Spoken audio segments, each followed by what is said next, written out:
AuDHD tips part 2. Check out part 1 for the context so you know what the fuck we're talking about. So in the last clip, I had shown inspiration of some system that I had found online where it depicts meltdowns, shutdowns, overstimulation, and understimulation, and a bunch of keywords to help contextualize what you may be feeling in that exact moment. This video, I'm going to actually hover over the stuff and explain a little bit, so it's not just like, oh, that's a cool idea, but you scrolled too fast, I don't know what that was. But before we get into that, I just wanted to preface that we're team, all behavior is communication. All behavior is communication.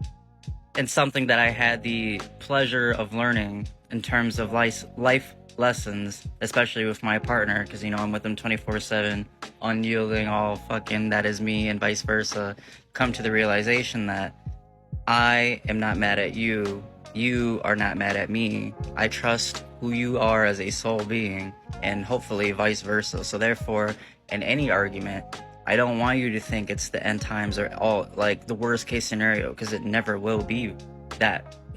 So if all behavior is communication, then all fights or all tizzies is the result of communicating under dysregulation. And then once you have that down, then it's like, okay, we're not the problem. How do we problem solve this then? How do we both go back into feeling non-dysregulated as fast as possible?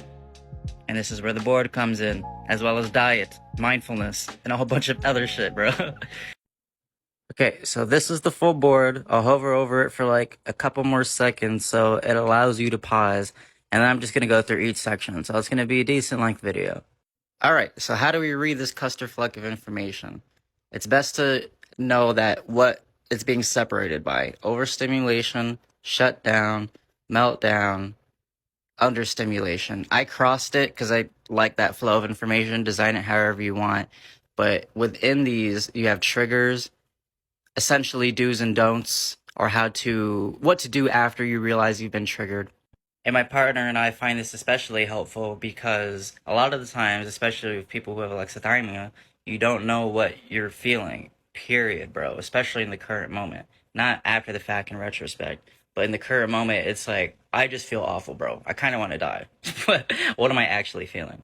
And a lot of these triggers might actually be the same, because it's kind of like an input-output situation. Something can happen to you, but you may go left with it or you may go right with it, depending on your propensity of what you naturally feel. I know some debates or thoughts when it comes to neurodiversity and experiencing that. It could be either an umbrella, so it's like it's a candy store, like you probably have something, the other person has something else. Or I like the theory of it's the whole joint, but you'll fluctuate throughout your lifetime in different uses depending on the context of your life. Alright, so let's break this down real easy. Overstimulation to start off. What would the triggers of this be? New situations, too much social interaction, too many demands, too much hyperfocus, too many things going wrong, too many thoughts, and all this essentially. Remember what I said, that these triggers may be applicable to all of these 4 quadrants. However, how it'll manifest in your body may be slightly different. So let's go over to the manifestations. So you'll have anxiety, eloping, essentially like escaping, isolating, inability to focus, non-speaking episodes, hypersensitive to stimuli, that's low-key all of them. Fuck, I'm hungry, bro. Muscle tension, increased stimming, headaches, and withdrawing, extreme tiredness. And low-key, this guy is like the perfect picture, at least in my mind, because it's like, I'm like, ah. So, inversely, we have understimulation. Let's go to the triggers for that. You got boredom, too much time at home, too much time without moving, not enough stimming, could be effects of meds, extreme executive dysfunction, not enough novelty, neglecting your special interest. These things will heal you. So if you're not in touch with these aspects of your life at the moment via burnout or whatever reason, then that's probably what you're going to be feeling. Instead of being like, you're just going to be flat. Like, get rid of those orange lines and just flat. That's basically it. So now I'm going to talk about I guess both ways on what can help because I don't think I explained that for this. But essentially, for let's go under stimulation first. Talking to people, playing games, add stimuli to your life, stimming, hardcore stimming, fuck working out, but somatic healing, it's good for you. Um, engaging in new activities. So the difference here on how to help yourself is if this is a baseline and where you feel under, you got to get back up. And how do you get back up? You reconnect with the things that are important to you and brings meaning, such as the special interest or just stimuli in general, the novelty, as opposed to the overstimulation to where everything's too much and now you need to take things away. So instead of doing it in an unhealthy way, it's nothing's wrong with withdrawing, but if you don't know why you're doing that and that's your pattern of behavior, then you just become this isolatory person under the pretense that I'm going through some shit and this is the only way I know how to fix it, which can still be relevant to how you do it, but it's a relationship with the actions and everyday behaviors that you do. So this would be more so taking away sensory stimulation. So, like turn the lights off, put your headphones on, do comforting things. God damn, I apologize for how long this video is. I don't know if I should have done separate series. I binge all my information. So, I watch 2 hour lectures, so I don't know if I have the brain space to separate it. So now we have shutdowns and meltdowns. Now you could write specifically the things that you know that you go through.